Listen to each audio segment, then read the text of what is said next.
Dear students, आज हम start कर रहे हैं conductance of solutions. Conductance of solution क्या होता है? जैसे हमने एक सेल ले रखा है, इलेक्ट्रोलाइटिक हमारा सेल है, ये हमारा क्या इलेक्ट्रोलाइटिक सेल है, इलेक्ट्रोलाइटिक लाइटिक सेल, ये हमने इलेक्ट्रोलाइटिक सेल ले रखा है। इलेक्ट्रोलाइटिक सेल के अंदर आपका क्या क्या हमने ऑब्जर्वेशन करते हैं जब हम करंट पास करते हैं। इसमें से जैसे ही हम करंट पास करेंगे तो ये एक सॉल्यूशन का, इसमें से कंडक्टेंस हम करते हैं तो कितना इजीली है, क्या क्या हम ऑब्जर्व करते हैं, तो बहुत सारा हम पढ़ेंगे। यहाँ पे हम पढ़ेंगे कंडक्टेंस ऑफ सॉल्यूशन। कंडक्टेंस होता है easily passing of the current. उससे पहले हम पढ़ लेते हैं रेजिस्टेंस क्या होता है। What is the resistance? hindrance provided by the solutions when passage of current। जब किसी भी सॉल्यूशन में से हम करंट पास करते हैं तो आपकी कितनी हिंड्रेंस है, वहां पे हिंड्रेंस मतलब कितना वो इजीली पास नहीं होता। हमने रेजिस्टेंस को डिनोट करते हैं आर से। डिनोट किससे करते हैं? आर से। हमारा रेजिस्टेंस हमेशा किससे डिनोट करते हैं? आर से। ठीक है। उसी के साथ में हमें conductance of solution, inverse of hindrance. Hindrance क्या है? अगर किसी सॉल्यूशन के अंदर अगर हिंड्रेंस ज्यादा है तो उसमें से करंट इजीली पास नहीं होगा। अगर किसी में से हिंड्रेंस कम है, मतलब रुकावट आपकी कम है, तो उसमें से इजीली सॉल्यूशन में से करंट पास हो जाएगा। तो हम बोल सकते हैं कि conductance of solution is the inverse of the resistance. तो आपका क्या हो जाएगा, जो आपकी इसको हम डिनोट करते हैं, हमारा सी क्या है? सी क्या है? Conductance of A solution it is the inverse of resistance. Resistance क्या है? कोई भी सॉल्यूशन है उसमें से जो हिंड्रेंस करंट अच्छी तरह पास नहीं हो पा रहा, तो वो आपका रेजिस्टेंस, जितना हिंड्रेंस कम होगा उतना ही आपका करंट इजीली पास हो जाएगा। तो उसी को बोलते हैं कंडक्टेंस ऑफ सॉल्यूशन।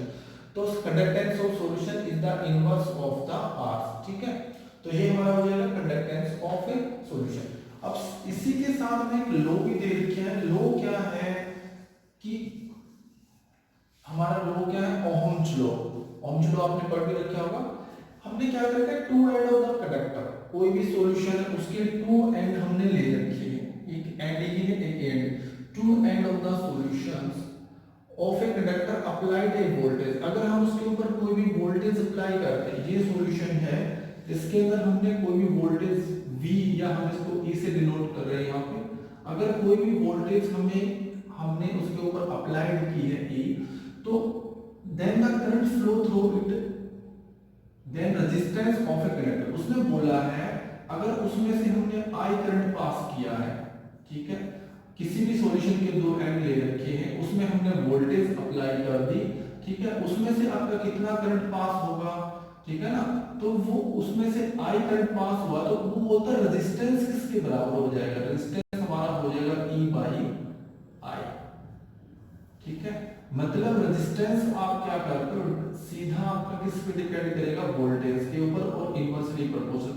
जितना ज्यादा करंट होगा रेजिस्टेंस उतना ही, जिसमें करंट जितना हमने वोल्टेज ज्यादा अप्लाई करेंगे, वोल्टेज ज्यादा होगी तो रेजिस्टेंस ज्यादा होगा, लेकिन resistance inversely proportional to the current. ठीक है, ये हम ध्यान रख लेंगे। ये हमारा क्या है? Ohm's law. ये हमारा क्या है? Ohm's law. ठीक है। इसको हम यूज कर लेंगे मैथमेटिकली। क्या हो जाएगा हमारा? मैथमेटिकली क्या हो जाएगा? हमारा जो रेजिस्टेंस है वो किसके बराबर हो जाएगा? E by I। ठीक है, E बाई I। इसको हम याद रख लेंगे। ये हमारा है ओहम्स लॉ। ठीक है, ओहम्स लॉ हमारा क्या होता है? ठीक है। इसी के साथ में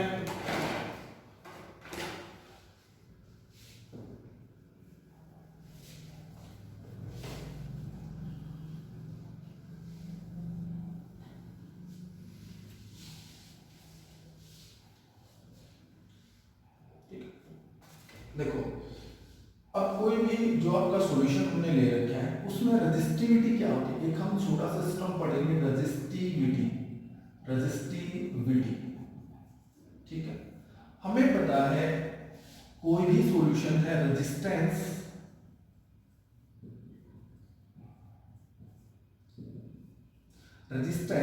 directly proportional length of solution. Length of solution, तो सॉल्यूशन की जो लेंथ ले रखी है, सेकंड हमारा रेजिस्टेंस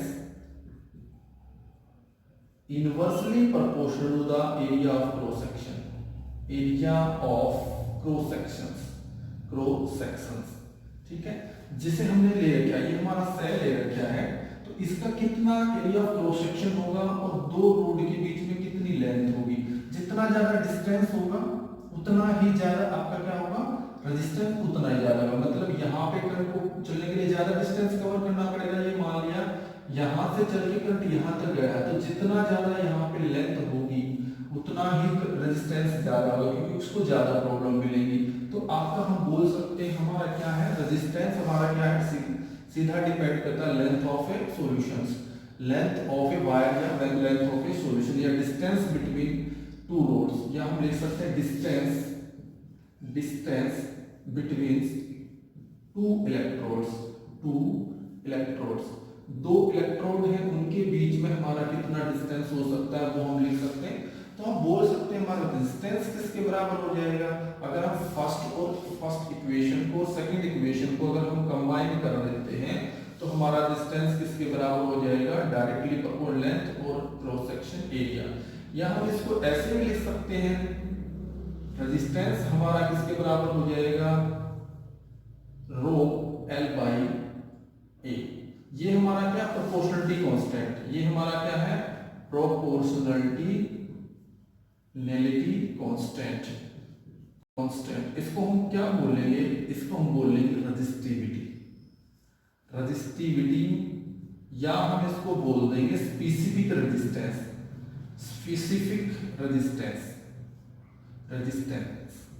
अब स्पेसिफिक क्यों बोलेंगे वो भी हम पढ़ लेते हैं। इसको हमने स्पेसिफिक क्यों बोला है, क्योंकि एक स्पेशल वॉल्यूम का आपका होता है। तो रेजिस्टिविटी हमारी क्या हो जाएगी, तो रेजिस्टिविटी जब हमने क्या हुआ, लेंथ हम 1 सेंटीमीटर ले लेते हैं, एरिया ऑफ क्रॉस सेक्शन हम कितना ले सकते हैं 1 सेंटीमीटर स्क्वायर, या हम दोनों के लिए बोल सकते हैं वॉल्यूम हमने सॉल्यूशन का कितना लिया है 1 सेंटीमीटर क्यूब, ठीक है। अगर हम इसको 1 रख देंगे तो हमारा डिस्टेंस किसके बराबर हो जाएगा,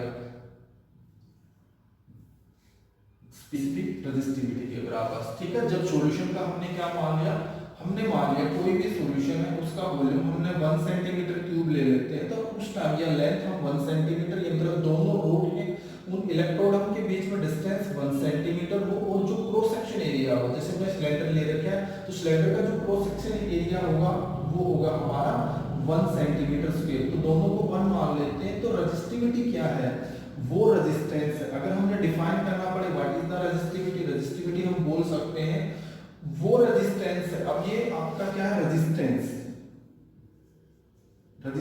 कौन सा रेजिस्टेंस है, वह लेंथ कितनी ले रखी है 1 सेंटीमीटर, और आपका क्रॉस सेक्शन एरिया कितना ले रखा है 1 सेंटीमीटर स्क्वायर, इसलिए हम इसको स्पेसिफिक बोलते हैं। स्पेसिफिक का मतलब होता है यहाँ पे हमने एक स्पेशल मतलब वॉल्यूम हम कितना लेके चलेंगे 1 सेंटीमीटर क्यूब के अंदर, कंप्लीट सॉल्यूशन का नहीं ले रहे, कंप्लीट सॉल्यूशन कितना है हम सिर्फ 1 सेंटीमीटर का ले रहे हैं। हम रेजिस्टिविटी क्या है, रेजिस्टेंस है कितने का, सिर्फ 1 सेंटीमीटर सॉल्यूशन का, और आप टोटल जो रेजिस्टेंस लिखते हो वो हमारा आ जाएगा वो कंप्लीट सॉल्यूशन का।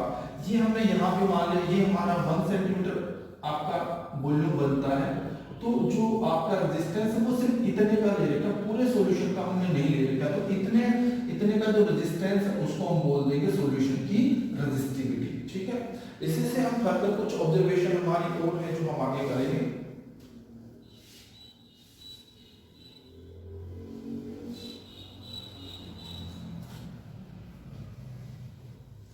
ठीक है, इसी के साथ में कंडक्टिविटी क्या होती है, तो इसको अगर हम रेजिस्टिविटी को अगर हमने इसकी एक बार यूनिट भी देख लेते हैं, चलो वहां पे हम कंडक्टिविटी की यूनिट देख लेंगे तो उसी की सेम हो जाएगी, ठीक है ना। तो हमारा क्या है कंडक्टिविटी, हम क्या ले रहे हैं कंडक्टिविटीज, क्या लेके चल रहे हैं कंडक्टिविटीज। कंडक्टिविटी को डिनोट करते हैं कापा से, का इसको डिनोट करते हैं कापा से, ठीक है। तो ये क्या होता है, अगर इसको डिफाइन करना पड़े तो डिफाइन क्या है, इसकी डेफिनेशन क्या है, द कंडक्टिंग पावर्स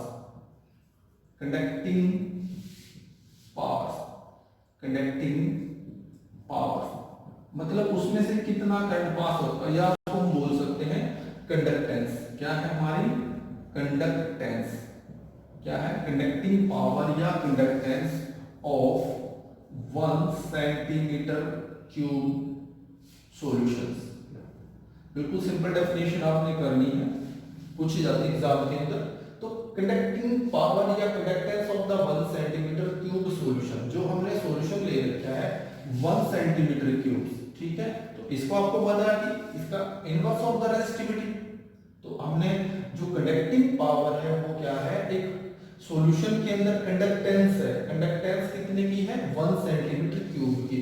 हमें पता जो रिलेशन हम कर चुके हमारा क्या था, हमारा रिलेशन जो हमारा था क्या था, रेजिस्टेंस हमारी किसके पता था, बाई एल बाई ए, ठीक है। तो हम इसको उल्टा कर देते, यहाँ पे हम रेजिस्टिव इस कंडक्टिविटी को लेके चलेंगे। हमारी जो कंडक्टिविटी है मैथमेटिकली देखिए it is the inverse of the resistivity. ये क्या है, इनवर्स ऑफ द रेजिस्टिविटी। साफ पता चल रहा हमने एक रेजिस्टिविटी भी हमने कितने के लिए ली थी, रेजिस्टिविटी भी हमने कितने के लिए ली थी 1 सेंटीमीटर क्यूब की, और कंडक्टिविटी भी कितने की सॉल्यूशन के लिए 1 सेंटीमीटर क्यूब। मतलब हमें कंप्लीट सॉल्यूशन से कोई मतलब नहीं है, हमें सिर्फ 1 सेंटीमीटर क्यूब का लेके चलना है। जैसे ये हमारा पूरे वॉल्यूम में से हमने 1 सेंटीमीटर क्यूब को हमने क्या कर दिया, बाहर निकाल दिया, ठीक है ना। तो ये हमारा क्या है, यहाँ पे लेंथ कितनी है 1 सेंटीमीटर क्यूब है, ठीक है। यहाँ पे 1 सेंटीमीटर लेंथ है, यहाँ भी क्या है 1 सेंटीमीटर लेंथ है, और यहाँ भी क्या है 1 सेंटीमीटर लेंथ, ठीक है ना।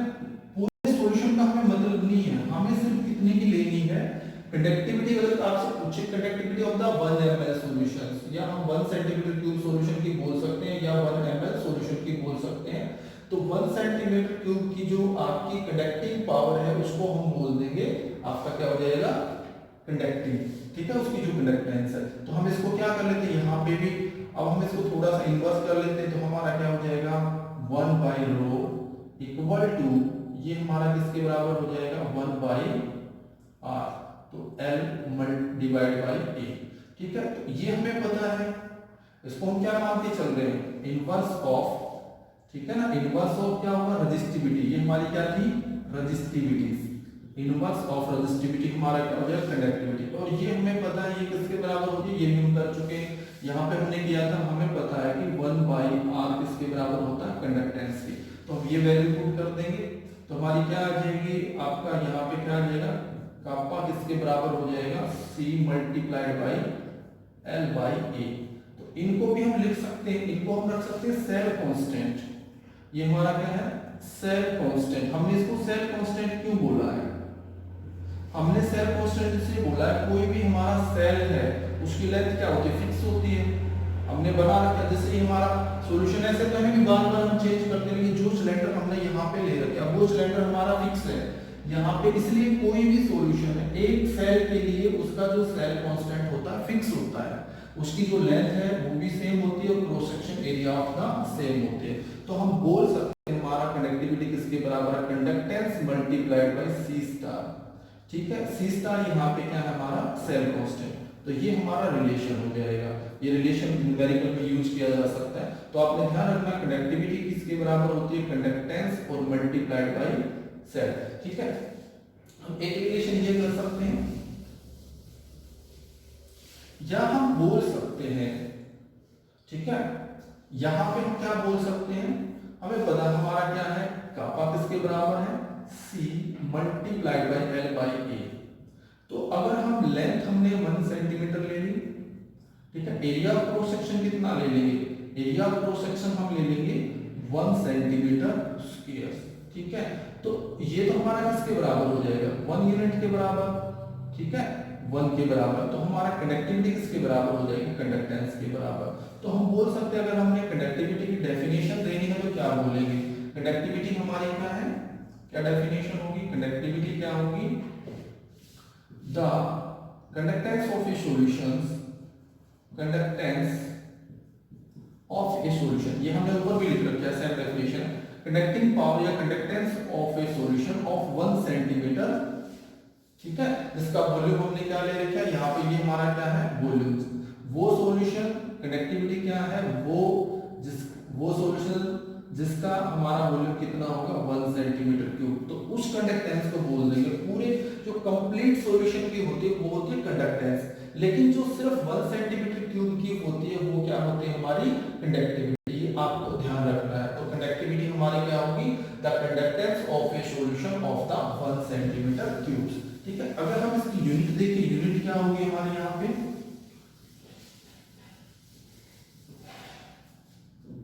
यहाँ पे हम यूनिट देख लेते हैं, इसकी यूनिट क्या होगी हमारी,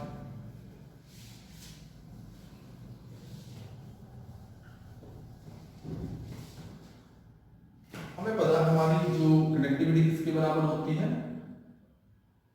रेजिस्टेंस हमारा किसके बराबर होता है, L बाई, यहाँ पे ले लेंगे L बाई A। ठीक है, तो इसकी अगर हम यूनिट रख दें, पहले हमने अगर इसकी यूनिट निकालनी है तो यूनिट निकाल लेंगे, यूनिट क्या होगी इनकी। ठीक है, तो आपका यहाँ पे वैल्यू पुट कर देंगे, इसकी हमें पता है, अगर हमें इसकी रेजिस्टिविटी की निकालनी है तो रेजिस्टिविटी की क्या हो जाएगी। ठीक है ना, रेजिस्टिविटी हमारे इसकी हम क्या लेके चलते हैं, ओम। ठीक है, इसकी क्या रख देंगे, सेंटीमीटर, और इसकी क्या रख देंगे, सेंटीमीटर स्क्वायर। तो हमारा क्या हो जाएगा, तो हमारी इसकी क्या हो जाएगी रेजिस्टिविटी की, इसको इधर ले जाएंगे तो हमारा क्या हो जाएगा, R मल्टीप्लाइड बाई A और डिवाइड बाई क्या हो जाएगा, लेंथ। तो हमारा हम ऐसे भी लिख सकते हैं, तो रेजिस्टेंस का क्या होगा, ओम। ठीक है, और ये क्या हो जाएगा, सेंटीमीटर, ये हमारी हो जाएगी किसकी यूनिट, रेजिस्टिविटी की। ठीक है, और अगर हमें कंडक्टिविटी की निकालनी है तो कंडक्टिविटी क्या हो जाएगी, कंडक्टिविटी हमें पता है इनवर्स ऑफ द रेजिस्टिविटी, तो किसके बराबर हो जाएगी, हमारी हो जाएगी 1 बाई ओम्स और हमारी क्या, सेंटीमीटर। ठीक है, या हम इसको ले सकते हैं, इसको हम ऐसे लिख सकते हैं, कंडक्टिविटी क्या होगी, ओम्स इनवर्स सेंटीमीटर इनवर्स, या हम इसको बोल सकते हैं, इसकी जगह हम रख सकते हैं, इसको ऐसे भी रखा जा सकता है, इस जगह आपको ऐसे डिनोट करना मिल जाएगा, इसको भी ओम ही बोलते हैं, सेंटीमीटर इनवर्स। और आपको अगर हमने ओम इनवर्स को हम बोल सकते हैं सीमेंस, इसको हमने सीमेंस हम बोल देंगे तो हमारा क्या होगा, सीमेंस। तो हम इसको ऐसे भी रख सकते हैं, ओम इनवर्स हमारा किसके बराबर हो जाएगा, S के बराबर। तो हमारी यूनिट क्या हो जाएगी, सीमेंस सेंटीमीटर इनवर्स। अगर हम इसको किस में लेंगे, अगर हम इसको SI यूनिट में लेते हैं तो SI यूनिट में हमारा क्या हो जाएगा, तो ऐसा के किसके बराबर हो जाएगा, S मीटर्स इनवर्स। तो ये हमारी क्या हो जाएगी, SI यूनिट, हमारी क्या हो जाएगी, SI यूनिट हो जाएगी। ठीक है, इसके अंदर भी अगर आपको इसको रिलेशन देखना है तो हमें पता है कि once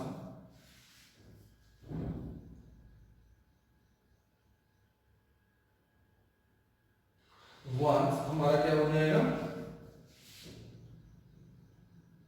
once siemens inverse metre किसके बराबर हो जाएगा, 100, क्योंकि इनवर्स है दोनों एक दूसरे के, तो सीमेंस क्या होगा, सीमेंस सेंटीमीटर इनवर्स। ये आपको ध्यान रखना है रिलेशंस। ठीक है, क्योंकि ये इनवर्स है इसलिए, वैसे तो हमें पता है मीटर में 100 सेंटीमीटर होते हैं, तो हम इसको यहाँ पे लिख रहे हैं क्योंकि ये वैल्यू इनवर्स है, तो इसलिए हमारा क्या हो जाएगा, ये ध्यान रखना, 1 सीमेंस मीटर किसके बराबर हो जाएगा, 100 सेंटीमीटर सीमेंस सेंटीमीटर। ठीक है,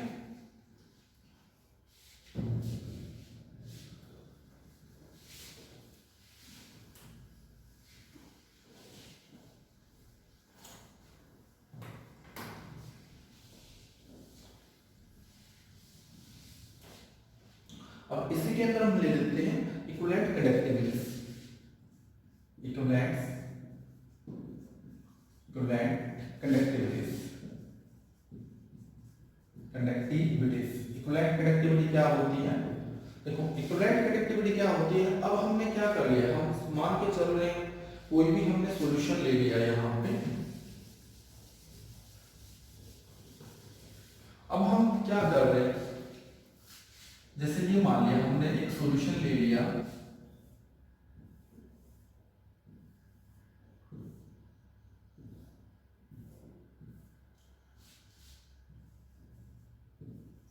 इसकी जो लेंथ है वो कितनी होगी हमारी, 1 सेंटीमीटर। ये वाली आपकी क्या हो जाएगी, 1 सेंटीमीटर। ठीक है, और ये हम क्या ले लेंगे, ये भी हमारी किसके बराबर हो जाएगी, 1 सेंटीमीटर। ठीक है, अब ये आपका ये कंप्लीट सॉल्यूशन है, ये मान लिया हमने कितना, ये हमें पता नहीं कितना है, इसका वॉल्यूम हमारा मान लिया 20 सेंटीमीटर क्यूब है। 20 सेंटीमीटर में से हमने सिर्फ कितना लिया है, 1 सेंटीमीटर क्यूब हम लेके चल रहे हैं। तो हम पहले डेफिनेशन कर लेते हैं इक्विवेलेंट कंडक्टिविटी क्या होती है। The conductance of a solutions, the हमारी क्या हो जाएगी इक्विवेलेंट कंडक्टिविटी क्या हो जाएगी, the conducting power of all the ions, conducting या conductance, conducting powers of all the ions all the ion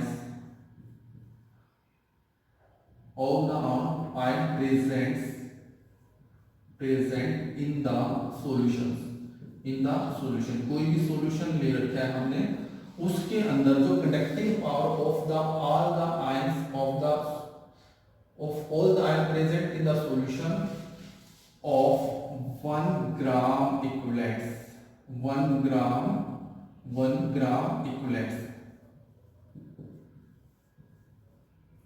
ठीक है। इलेक्ट्रोलाइट्स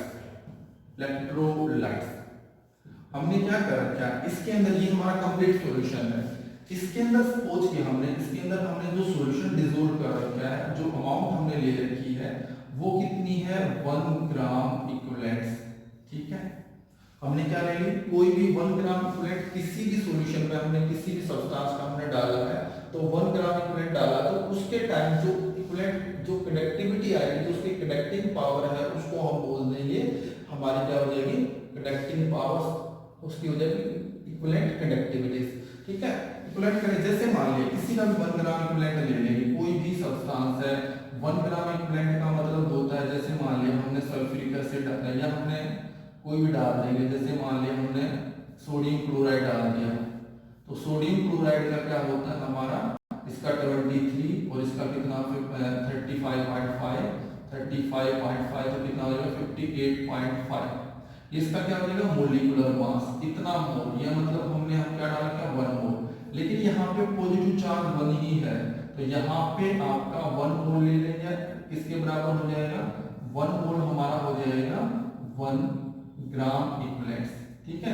क्योंकि यहाँ पे आपका NF फैक्टर जो हमने पहले पढ़ चुके हैं, NF फैक्टर हमारा 1 है, अगर NF फैक्टर 1 है, NF फैक्टर यहाँ पे पॉजिटिव चार्ज है, अगर इसका इक्विवेलेंट मास निकालेंगे तो इक्विवेलेंट मास हमारा किसके बराबर होता है, इक्विवेलेंट वेट हमारा किसका बराबर होता है, molecular divide by NF factor, लेकिन यहाँ पे क्योंकि चार्ज 1 है तो NF 1 है, तो दोनों बराबर हो जाएंगे इसके लिए, तो किसी के लिए अलग भी हो सकते हैं ये। तो यहाँ पे सिंपल हमने किसका ले रखा है, एक सब्सटेंस ले लिया, मान लिया मैंने यहाँ पे सोडियम क्लोराइड का इस सॉल्यूशन के अंदर मैंने कितना डाल दिया, मैंने डाल दिया 58.5 ग्राम, इतना डालने पे जो कंडक्टेंस आई उसको हम बोल देंगे 1 ग्राम इक्विवेलेंट कंडक्टिविटीज। 1 ग्राम अलग अलग के लिए अलग अलग भी हो सकती है, ये आपको ध्यान रखना है, ठीक है। तो ये सपोज किया मैंने, यहाँ पे मैंने सॉल्यूशन के अंदर मैंने 1 ग्राम इक्विवेलेंट्स ऑफ इसका डाल दिया मैंने NaCl का, तो NaCl का मैंने डाला 58.5 ग्राम। तो यही ये कहता है conducting power of all the ion present in the solution of the 1 ग्राम, कोई भी सब्सटेंस का 1 ग्राम का हमने जो निकाला है तो वो आपका क्या हो जाएगा 1 ग्राम इक्विवेलेंट, हम किसी भी सॉल्यूशन का हमने डिसॉल्व किया किसी भी सॉल्यूशन के अंदर लिक्विड के अंदर, तो उस टाइम जो भी हमने वॉल्यूम यहाँ पे फिक्स नहीं है, वॉल्यूम कितना भी हो सकता है, अमाउंट फिक्स है यहाँ पे, वॉल्यूम नॉट फिक्स, यहाँ पे हमने वॉल्यूम को फिक्स नहीं कर रखा है, सिर्फ क्या है यहाँ पे जो अमाउंट है हमने डाली है यहाँ पे ये फिक्स है, फिक्स कितनी होगी 1 ग्राम इक्विवेलेंट, ये आपको ध्यान रखना है, ठीक है। वॉल्यूम कितना भी ले लो, तो हम एक रिलेशन निकाल लेते हैं, रिलेशन हमारा क्या हुआ देखते हैं,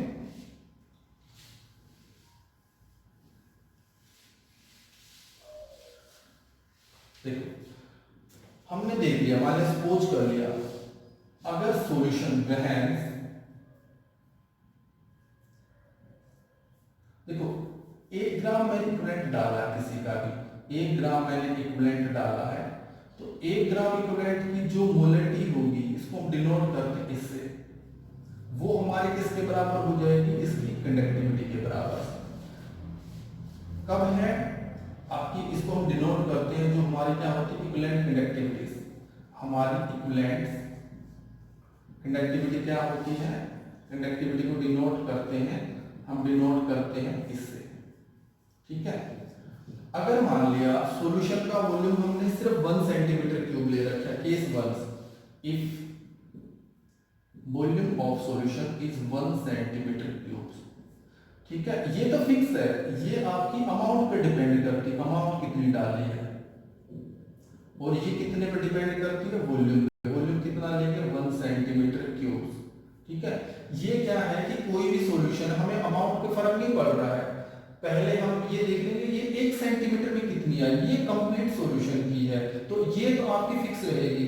अब जैसे मान लिया मैंने 1 सेंटीमीटर की जगह मैंने 2 सेंटीमीटर ले लिया, तो यहाँ पे क्या होगी, जो आपकी इक्विवेलेंट कंडक्टिविटी है वो मैंने 2, अब सेकंड केस में मैंने क्या कर दिया, वॉल्यूम मैंने 2 सेंटीमीटर क्यूब हम ले लेंगे, तो आपकी क्या हो जाएगी, के प्लस में के, ये किसकी है, 1 सेंटीमीटर क्यूब की है, 1 सेंटीमीटर क्यूब, और आपकी क्या हो जाएगी, ये भी 1 सेंटीमीटर क्यूब की है। तीसरा केस अगर हम ले लेंगे, मैंने अब वॉल्यूम कितना कर दिया, 3 सेंटीमीटर क्यूब, ठीक है, तो हमारा वॉल्यूम हमने कितना कर दिया, 3 सेंटीमीटर, तो किसके बराबर हो जाएगी, के प्लस में के, ठीक है। या हम इसको लिख सकते हैं 3k, यहाँ पे 3 क्या है, वॉल्यूम, या अब मैंने क्या कर लिया, वॉल्यूम ले लिया मैंने 20 सेंटीमीटर क्यूब, ठीक है। तो अब हम इसकी जगह क्या पुट कर देंगे, 20 सेंटीमीटर क्यूब, तो हमारा उस टाइम इक्विवेलेंट कनेक्टिविटी किसके बराबर हो जाएगी, v मल्टीप्लाइड बाय k, या हम ऐसे लिख सकते हैं k multiplied bye v। v क्या है, volume of the solutions, volume of solutions, कितना भी ले सकते हैं, 1 लेंगे, अगर मान लिया मैंने 1 सेंटीमीटर क्यूब था, यहाँ पे v मैंने ले लिया 1 सेंटीमीटर क्यूब, तो उस टाइम हमारा क्या हो जाएगा, ये हमारा इक्विवेलेंट किसके बराबर हो जाएगा, किसके बराबर, ठीक है ना। तो ये हमारी एक इक्वेशन आ जाएगी, यहाँ पे हमारी इक्वेशन क्या आ जाएगी इसके अंदर, कि किसी भी इक्विवेलेंट जो कंडक्टिविटी होती है, ये हमारी क्या है, कंडक्टिविटीज,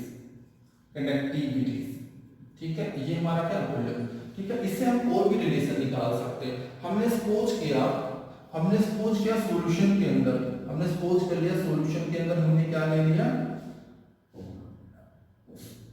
सॉल्यूशन के अंदर हमने क्या ले लिया, मान लिया मैंने नॉर्मेलिटी ले ली किसी सॉल्यूशन की, मैंने नॉर्मेलिटी ले ली आपकी सी नॉर्मेलिटी है, मैंने सी नॉर्मल का सॉल्यूशन बनाया है।